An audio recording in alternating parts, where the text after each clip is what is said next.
کا تو خیال تھا کہ انہوں نے دوسروں کو جیلوں میں رکھنا ہے، ان کو یہ تو یاد ہی نہیں تھا کہ ایک دن انہوں نے خود بھی جیلوں میں آنا ہے، تو یہ جیلوں کے رولز ان کو بھی لگنے ہیں۔ یہ تو کہہ رہے تھے کہ ہم نے دوسروں کے اے سی اتار دینے ہیں، کھانے بند کر دینے ہیں۔ ان کا تو خیال تھا یہ تادم قیامت آئے ہیں اور انہوں نے باقی سب کو جیل میں رکھنا ہے اور خود حکومت کرنی ہے۔ اگر یہ یاد ہوتا کہ ہمارا بھی وقت آنا ہے تو کچھ ریفارمز کر لیتے۔ دیکھیں، رانا ثناء اللہ اور گنڈا پور دونوں ٹھیک بات کر رہے ہیں، لیکن دونوں ماضی کی بات کر رہے ہیں، اور یہ وہ وقت ہے جب امریکہ سے ڈاکٹرز بلا کر بھی عمران خان سے ملوائے گئے تھے، اور ان ڈاکٹرز نے بھی کہا تھا کہ عمران خان کی رہائی قریب ہے اور رہائی ہو سکتی ہے۔ یہ وہ وقت ہے جب ابھی ٹرمپ نے آنا تھا، ٹرمپ کا ایک ہوا موجود تھا۔ یہ وہ وقت ہے جب یہ کہا جا رہا تھا کہ ٹرمپ صدر بن کے پہلی کال عمران خان کی رہائی کے لیے کرے گا۔ یہ وہ وقت ہے جب امریکن کانگریس سے ایک قرارداد پاکستان کے خلاف بائیڈن دور میں ہو چکی تھی کو 300 ووٹوں سے، دوسرا ایک ڈیموکریسی ایکٹ جمع ہو چکا تھا، اور کانگریس مین فری عمران خان کے ٹویٹس کر رہے تھے۔ یہ اس دور کی بات ہے۔ اگر میں کہوں کہ آج کی بات ہے تو آج وہ سچویشن نہیں ہے۔ انہوں نے یو ایس کی وہ ساری سچویشن ریورس کر لی جو ایک وقت میں بہت پرو پی ٹی آئی اور بہت پرو عمران خان نظر آ رہی تھی، اور جہاں عمران خان کا توتی بول رہا تھا وہ سارا کچھ ریورس ہو گیا۔ پھر وائٹ ہاؤس کا لنچ ہو گیا، پھر بہترین ہو گیا، پھر ہم نے نوبل پرائز کے لیے نامزد کر دیا، تو سچویشن ہیو ٹرنڈ۔ آپ سمجھیں وہ جس دور کی بات کر رہے ہیں اس دور میں واقعی آپ دیکھیں آج تو بہنوں کی ملاقات نہیں ہو رہی۔ آپ یہ کہ مس کیلکولیٹ کر گئی پی ٹی آئی اور عمران خان۔ تمام دروازے عمران خان کے لیے بند ہو چکے ہیں۔ موجودہ وقت میں کوئی بات چیت نہیں ہو رہی کیونکہ دی برج ہیز بین کراسڈ۔ وہ پل پار ہو چکا ہے جس پل کا خوف تھا، وہ پیچھے رہ گیا ہے۔ اب آپ اسے بم سے بھی اڑا لیں تو سفر اس سے آگے نکل گیا ہوا ہے۔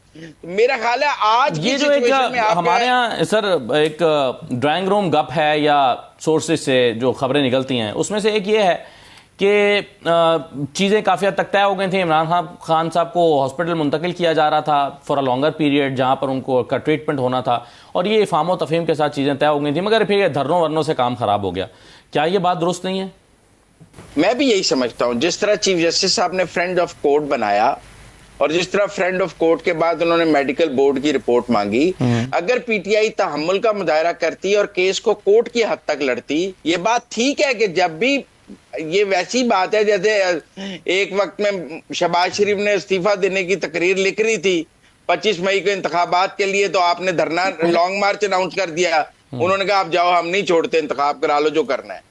تو جب آپ کسی کو دیوار سے لگاتے ہیں، پی ٹی آئی سمجھتی ہے کہ ہمارے ہاتھ میں بال آ گئی، اب دیوار سے مارتے ہیں، تار پاڑتے ہیں۔ نتیجتاً اس بار بھی انہوں نے کورٹ کو امبیرس کیا ہے۔ دیکھیں، جو حاصل کیا وہ بھی آپ کے سامنے ہے کہ تحریک انصاف نے یہ ثابت کر دیا کہ ہم کچھ ہی گھنٹوں میں پورے پاکستان کو جیم کر سکتے ہیں۔ اور آپ نے یہ بھی دیکھا کہ جس طریقے سے ریڈ زون کو، جو کہ اسلام آباد میں واقع ہے، اس کو سیل کیا گیا، تو یہ بھی تحریک انصاف کی بہت بڑی کامیابی ہے کہ جس طریقے سے اس حکومت نے، جو امریت میں بھی ایسا نہیں ہوتا، بدترین امریت میں ایسے نہیں ہوتا کہ آپ ایم این ایس کو ان کے ہاؤس میں آپ ان کو محصور کر دیں اور گیٹس لاکس کر دیں، پارلیمنٹ لاجز کے گیٹ ان کو بند کرنے پڑے۔ تو اتنا مجبور جب آپ نے کر دیا تو پھر آج خیبر پختونخوا ہاؤس کے سامنے ان کو ایم پی ایس کو محصور کرنا پڑا۔ سی ایم سہیل آفریدی صاحب کا اتنا خوف تھا کہ ان کو اس بیریئر سے آگے جانے نہیں دیا گیا، وہاں پہ پریزنس وین لانی پڑی، فورسز لانی پڑی۔ تو یہ ساری تحریک انصاف کی کامیابی ہے۔ لیکن آپ اتنی کامیاب ہیں سر، تو دیکھیں نا پشاور ہائی کورٹ نے تو پشاور کے دھرنے ختم کرنے کا حکم دیا تھا نا۔ نورین صاحبہ نے کل کہا کہ جام کر دیں، باہر نکلیں اور سب کو سارا کچھ بند کر دیں۔ لاہور میں اکا دکا لوگ نکلے، وہاں بھی فلیش پروٹیسٹ ہوئے، لیکن یہ بات ثابت کر دی ہے تحریک انصاف نے کہ وہ ایک ہی نیشنل پارٹی ہے پورے پاکستان کی۔ ہر قصبے میں، ہر شہر میں تحریک انصاف کا وجود ہے، وہ جب چاہے کوئی بھی شہر بند کر سکتے ہیں۔ پارلیمنٹ کا دھرنا ختم کیوں کیا نتائج حاصل کیے بغیر؟ دیکھیں وہ تو آج علامہ ناصر صاحب نے اس کی اناؤنس کر دیا ہے۔ دیکھیں اس کی جو ہم نے حاصل کرنا تھا وہ حاصل ہو گیا ہے۔ پہلی بات ڈاکٹر تک رسائی مل گئی، عمران خان ہاسپٹل شفٹ ہو گئے، سسٹم ایکسپوز تو ہو گیا نا۔ سسٹم کو ایکسپوز کرنا مقصد تھا، سسٹم ایکسپوز نہیں ہوا کہ ایک ہائی کورٹ میں ایک عام بندہ پٹیشن لے کے جاتا ہے، وہ پٹیشن لگ بھی جاتی ہے، وہ پٹیشن پہ فیصلہ بھی آ جاتا ہے، اور اگلے 24 گھنٹے پہ اس پہ امپلیمنٹیشن بھی کورٹ مانگتی ہے۔ دوسرے سائڈ پہ 200 پارلیمنٹیرینز کسی سپریم کورٹ یا اسلام آباد کے ہائی کورٹ میں جاتی ہے، اور وہ جو استدعا لے کے جاتی ہے اس کو ریجیکٹ کر دیا جاتا ہے۔ تو کیا یہ دوہرا معیار نہیں ہے؟ چلیے، اختیار صاحب، شفیع صاحب کہہ رہے ہیں کہ سسٹم کو ایکسپوز کر دیا اور دیوار سے لگا دیا انہوں نے۔ میں کہتا ہوں جی، شفیع صاحب جو ہے وہ جو کہتے ہیں وہ زبردست کہتے ہیں۔